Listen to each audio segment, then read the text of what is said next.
When Benjamin Franklin exited the Constitutional Convention, he was asked by a woman, "Sir, what have you given us?" His immediate response was, "A republic, ma'am, if you can keep it." Yet most Americans today have been persuaded that our nation's governmental system is a democracy and not a republic. The difference between these two is essential in understanding Americanism and the American system. Before we discuss political systems, however, it's helpful to address the confusion that has been spread about the political spectrum. Many have been led to believe that the political spectrum places groups such as communists on the far left, fascists or dictators on the far right, and political moderates or centrists in the middle. However, a more accurate political spectrum will show government having zero power on the far right to having 100% power on the far left. At the extreme right, there is no government. The extreme left features total government under such labels as communism, socialism, Nazism, fascism, princes, potentates, dictators, kings, any form of total government. Those who claim that Nazis and fascists are right-wing never define their terms. This amounts to spreading confusion. Toward the middle of the political spectrum can be found the type of government limited to its proper role of protecting the rights of the people. That's where the Constitution of the United States is. Those who advocate such a form of government are really constitutional moderates. So let's analyze the basic forms of government. They are monarchy or dictatorship ruled by one, oligarchy ruled by a few, democracy ruled by a majority, republic ruled by law, and anarchy, which is ruled by no one. In discussing these five, we'll see that they can be narrowed down to even fewer. Looking first at monarchy or dictatorship, this form of government doesn't really exist in the practical sense. It's always a group that puts one of its members up front. A king has his council of nobles or earls, and every dictator has his bureaucrats or commissars, the men behind the scenes. This isn't ruled by one, even though one person may be the visible leader. It's ruled by a group. So let's eliminate monarchy, dictatorship, because it never truly exists. Oligarchy, which is ruled by a group, is the most common form of government in all history. And it is the most common form of government today. Most of the nations of the world are ruled by a powerful few, and therefore oligarchy remains. At the other end, we find anarchy, which means without government. Some people have looked over history and found that many of its worst crimes were committed by governments. So they decided that having no government might be a good idea. But this is a mistake, because as the ancient Greeks stated, without law there can be no freedom. Our founding fathers agreed and held that some amount of government is a necessary force in any civilized, orderly society. In a state of anarchy, however, everyone has to guard life, liberty, and property, and the lives of family members. Everyone must be armed, and movement is severely restricted because one's property has to be protected at all times. Civilized people have always hired someone to do the guarding, a sheriff, a police force, or some branch of government. Once law enforcement was in place, the people were freer. They could leave their property, work in the fields, and so on. In short, the proper amount of government makes everyone freer. There are some who advocate anarchy, however, not because they want no government, but because they don't like what they have. They use anarchy as a tool for revolutionary change. The condition of anarchy is very much like a vacuum where something rushes in to fill it. These calculating anarchists work to break down the existing government with rioting, killing, looting, and terrorism. Tragically, the people living in such chaos often go to those best able to put an end to it and beg them to take over and restore order. And who is best able to put an end to the chaos? The very people who started it. The anarchists who created the problem then create a government run by them, an oligarchy, where they have total power.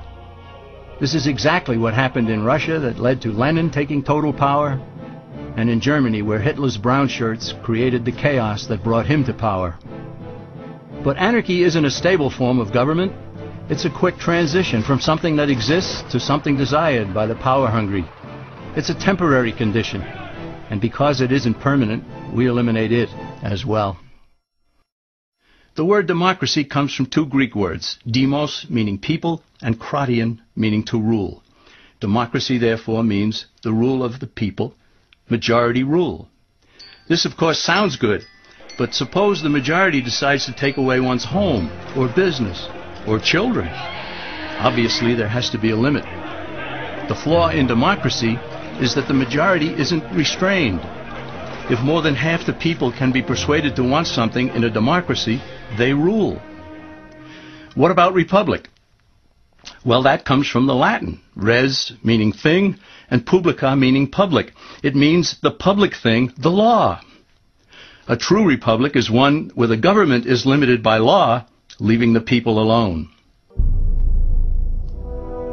America's founders had a clean slate to write on. They could have set up an oligarchy. In fact, there were some who wanted George Washington to be their king. But the founding fathers knew history, and they chose to give us the rule of law in a republic, not the rule of a majority in a democracy. Why? Let's demonstrate the difference in the setting of the Old West. Consider a lynch mob in a democracy. 35 horseback riders chase one lone gunman.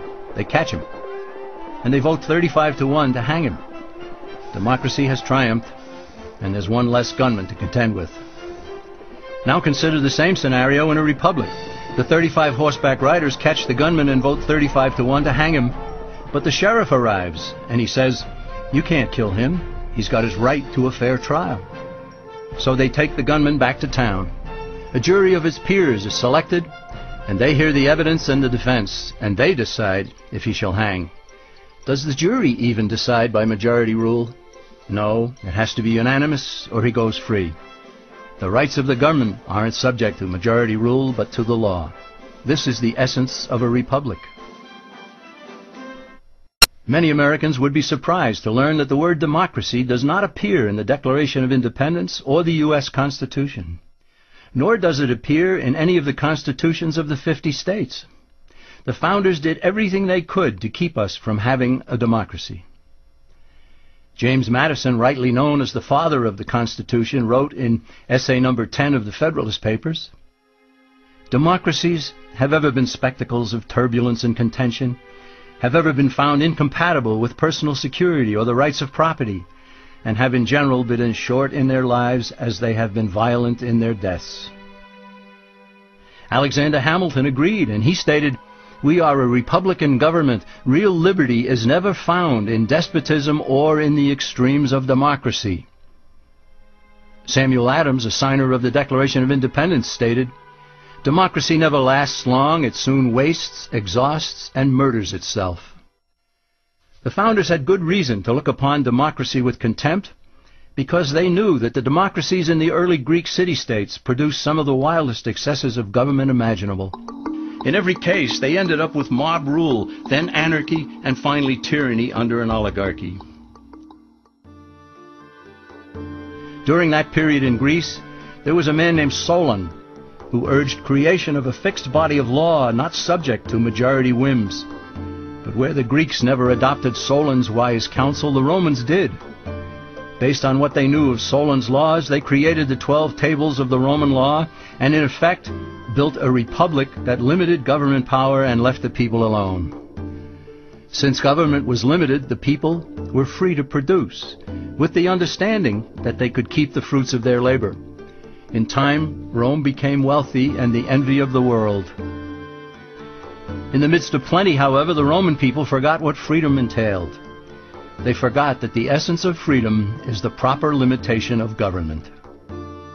When government power grows, people freedom recedes. Once the Romans dropped their guard, power-seeking politicians began to exceed the powers granted them in the Roman Constitution.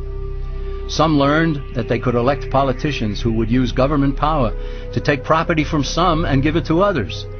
Agriculture subsidies were introduced, followed by housing and welfare programs. Inevitably, taxes rose and controls over the private sector were imposed.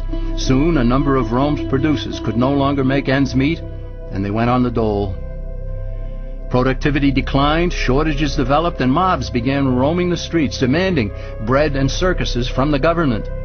Many were induced to trade freedom for security. Eventually, the whole system came crashing down. They went from a republic to a democracy, and ended up with an oligarchy under a progression of the Caesars.